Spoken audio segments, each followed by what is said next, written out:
কিপ্টে শাশুড়ি বেচারি বৌমা। আসবো।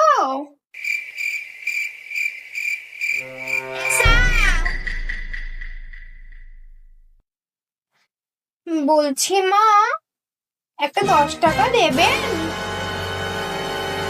ইহাতে পয়সা? সাবানটা না শেষ হয়ে গেছে, সাবান আনতে হতো। ওই আগের মাসে না একটা বড় সাবান এনে দিল, ওটা শেষ হয়ে গেছে। কত বড় একখানা সাবান, একটা মাস গোটা মেখে শেষ করে দিল। হ্যাঁ, একটা মাস হতে না হতে শেষ হয়ে গেল। এরপর থেকে যখন সাবান আনবা তখন আমার কাছে প্রথমে নিয়ে আসবা, আমি প্রতিদিন 2 লাগাই দেবো।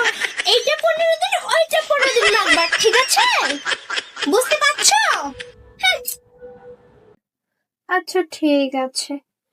শাশুড়ি রে বাবা, কিপ্টে শাশুড়ি, দরজা শাশুড়ি, মরলে টাকা সব শাশুড়ি নিবে।